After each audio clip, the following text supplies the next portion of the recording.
pretty much across the board there. There's Geo Financials, BEL, Bajaj Finance, Dr. Reddy's, Shriram Finance, etc. Also which are gainers, to be fair. But let's shift focus and let's talk about Puravankara. They're getting into a Malabar Hill redevelopment project here in South Mumbai. So let me welcome on board Ashish Puravankara, the MD at Puravankara Group, joining in on the show right now. Ashish, hi, morning. Good to have you on ET now. First up, let's talk about, your wholly owned subsidiary bagging this, very precious and prized redevelopment projects in Malabar Hill Society. With this revenue potential, which is being touted at 2,700 crore rupees, tell me what would be the timelines that investors should look out for when it comes to redevelopment of this particular project? Thank you for having me on the show. I think we're very excited. Over the last 2 years, we've built a very strong redevelopment pipeline in Mumbai, with the latest one being Malabar Hill. The total sort of development area is about 0.7 million square foot, with a revenue potential about 2,700 crores. Typically, these projects take about 6 to 8 months for approvals. And then, we ask the residents to vacate. That takes about 2 odd months, and then we start the construction and the launch. So very excited with this. Okay, Mr. Puravankara, hi, morning. That sounds optimistic. Also help us understand in terms of your overall Mumbai strategy. Malabar Hill is amongst Mumbai's most coveted addresses. How does this align with your Mumbai strategy when it comes to ultra-luxury redevelopment? And is the strategy for Mumbai redevelopment for the time being, or are you also going to be foraying into independent developments? Yeah, so we have a total, redevelopment portfolio of about 4.25 million square foot, with a gross sort of revenue potential of about 10,500 crores. These are across the micro markets of Malabar Hill, Beach Candy, Pali Hill, Lokhandwala and Chembur. In addition to that, we also did a large transaction in Thane, which is close to about 14 acres, which is almost like an outright purchase that we have done. The brand is extremely strong, well recognized in the West. So, I think in terms of acquisitions, it will be a mixed bag of about outright purchases, joint development and society redevelopment.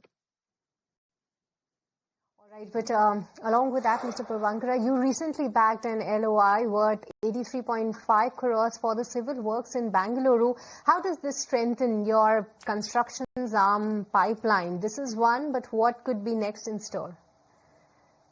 So, Starwood Infrastructure is a 100% subsidiary. It's a contracting company. I think amongst the very few in this country which really relies on technology, we have our own precast factory, which gives us that sort of edge over the others. Currently, I think we've bagged in the last quarter about 350 crores of new orders from third party. So they construct for us and also bid for third party projects. Currently, we have a very small order book. The company is still just about building up. I think current order book is about 1,000 plus crores. Okay, interesting. And with East Bangalore JDA carrying about 1,000 crores plus the GDV potential, what kind of a product mix and timeline are you targeting for this launch? So this this was a recent acquisition. The total developable area there is again around 0.7 million square foot, with a GDV of about 1,000 crores there.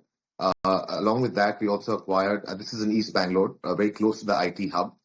So a very strong sort of micro market in terms of volumes, a good absorption there. In addition to that, we also did acquire in the recent past another 3.5 acres, again with a revenue potential of about 700 plus crores.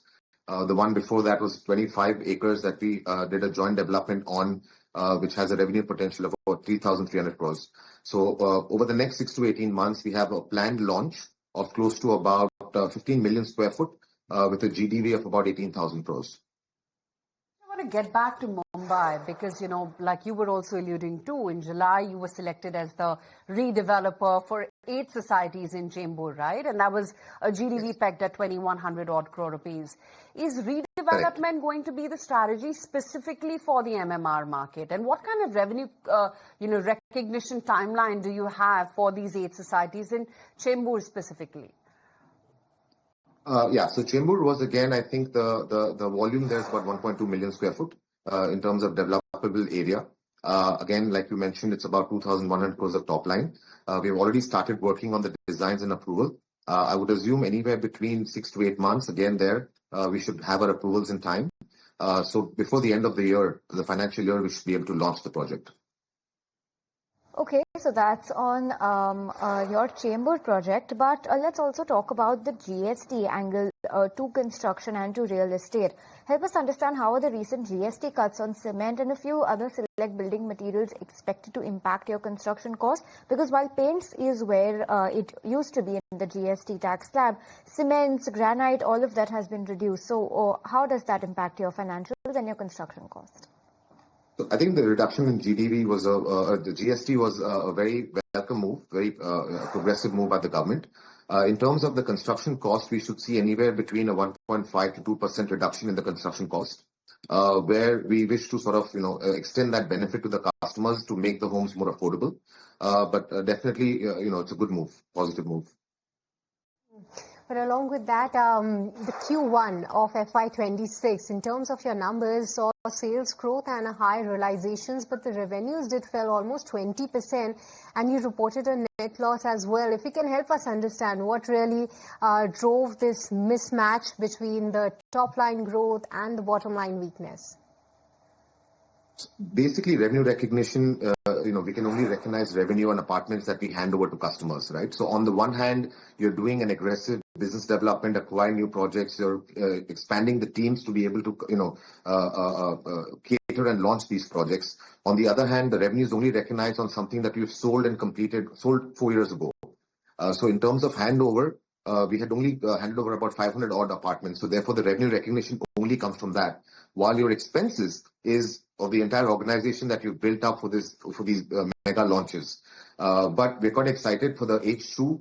We have a planned handover of about 4,500 apartments, 3,000 odd which are already completed, OC received. We're just waiting for the e-Katha. So you should see a much higher revenue recognition in the H2 of this year. On that front, with Mr. Puravankara, coming to your commercial operations, you've guided for 2.2 million square feet of commercial completions this year. Help us understand how confident are you about meeting this target, given the current demand and cost dynamics, and any launches on the commercial front in the pipeline?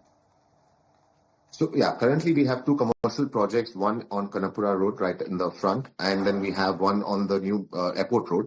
So again, very strong sort of micro markets. These are the growth corridors of Bangalore. So we are hoping for completion anywhere between December and March. We already started talking to potential tenants. So we participated in a couple of RFPs. And in terms of the future, we have also acquired another land parcel again in Hebbal, which is again a very strong sort of micro market in terms of absorption. And that will be about 1.2 million square foot. So totally, by I think in the next 5 years, we should have a portfolio of about close to 4.5 million square foot of commercial office space. So good having you on the show today. Thank you for your time. Good chatting with you. Thank you. Thank you. Thank you. Okay, let's just take a very quick break on that note. When we come back, technology. That's what we're going to be talking about.